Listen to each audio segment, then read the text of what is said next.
Hi friends, welcome to look and view. എല്ലാവർക്കും look and വ്യൂയിലോട്ട് സ്വാഗതം. This is me Riya. ഇന്നത്തെ വീഡിയോയിൽ നമ്മൾ കാണാൻ പോകുന്നത് എങ്ങനെ നമുക്കൊരു പ്ലെയിൻ സാരി ഡിസൈൻ ചെയ്തെടുക്കാം എന്നുള്ളതാണ്.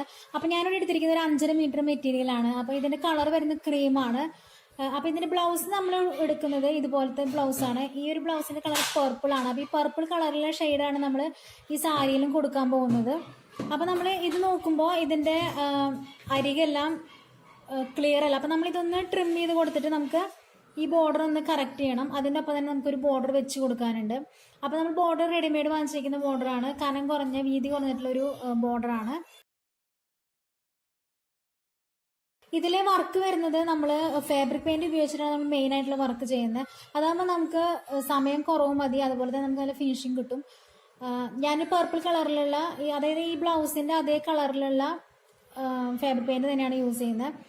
പിന്നെ കുറച്ച് ബീഡ്സ് നമ്മൾ യൂസ് ചെയ്യുന്നുണ്ട്. ഗോൾഡൻ കളറിലുള്ള ബീഡ്സ് ആണ് യൂസ് ചെയ്യുന്നത്.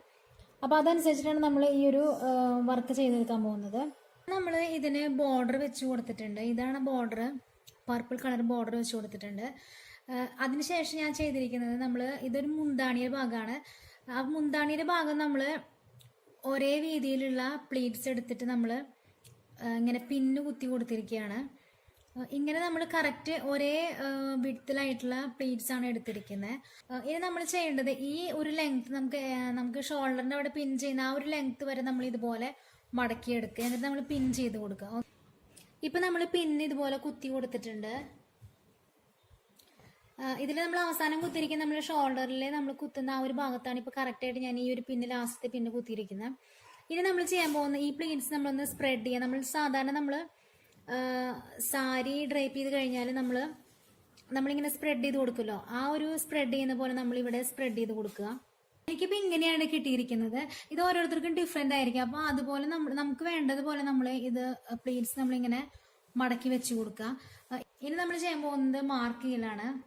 ഇതിൽ നമ്മൾ ഫസ്റ്റ് പ്ലേറ്റിൻ്റെ ഈ ഒരു എഡ്ജിൽ നമ്മൾ മാർക്ക് ചെയ്ത് കൊടുക്കുന്നുണ്ട്.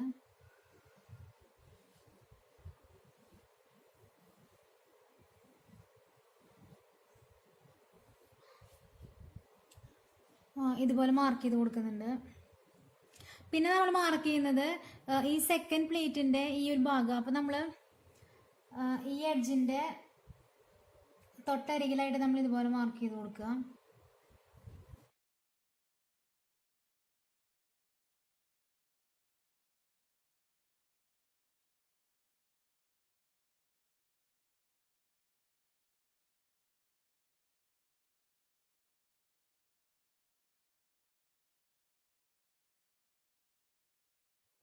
നമ്മളിങ്ങനെ മാർക്കിങ് ചെയ്യുന്നത് എന്തിനാന്ന് വെച്ചാൽ നമ്മളിത് ഓപ്പൺ ചെയ്തിട്ട് സ്പ്രെഡ് ചെയ്തതിന് ശേഷമാണ് നമ്മൾ വർക്ക് ചെയ്യുക.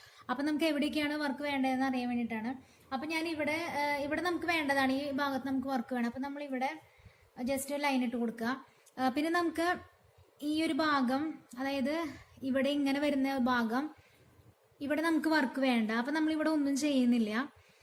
അതിനുശേഷം പിന്നെ നമുക്ക് വർക്ക് വേണ്ട ഒരു ഭാഗം എന്ന് പറയുന്നത് ഈ ഒരു ലൈൻ മുതൽ ഈ ഒരു ലൈൻ വരെയാണ് നമുക്ക് വർക്ക് വേണ്ടത്. അപ്പോൾ നമ്മൾ ഇവിടെ ഒരു മാർക്കിംഗ് കൊടുക്കുന്നുണ്ട് ഇതുപോലെ. പിന്നെ നമുക്ക് വർക്ക് വേണ്ടത് ഇവിടെയാണ്. ഇവിടെ മാർക്കിംഗ് കൊടുക്കുന്നുണ്ട്, ഇവിടെ മാർക്കിംഗ് കൊടുക്കുന്നുണ്ട്, പിന്നെ ഇവിടെ നമുക്ക് വേണം. ഓക്കെ, അപ്പോൾ നമുക്ക് ഇതിൻ്റെ ഉള്ളിൽ വരുന്ന ഭാഗത്ത് വർക്ക് വേണ്ട, ഇവിടെ വർക്ക് വേണ്ട, അതുപോലെ തന്നെ ഇവിടെ വർക്ക് വേണ്ട.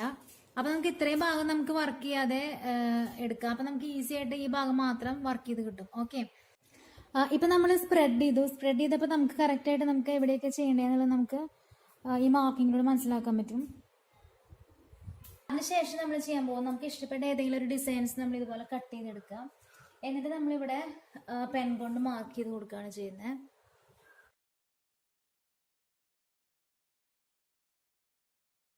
ഇനി നമ്മൾ പെയിന്റ് ചെയ്യാൻ വേണ്ടി നമ്മൾ ഇതുപോലെ പോയിന്റഡ് ആയിട്ടുള്ള ഒരു ബ്രഷ് യൂസ് ചെയ്യാം. ഞാനിവിടെ യൂസ് ചെയ്യുന്ന ഈ ഒരു പെയിന്റ് ഫെവിക്രിലിൻ്റെ അക്രൈലിക് കളേഴ്സാണ്.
ഇപ്പം നമ്മൾ വർക്ക് കംപ്ലീറ്റ് ചെയ്തിട്ട് നന്നായി ഉണങ്ങിയതിന് ശേഷം ഇത് നമ്മൾ അതുപോലെ തന്നെ പ്ലീറ്റ്സ് ഇട്ടിട്ട് ഇങ്ങനെ വെച്ചിരിക്കുകയാണ്.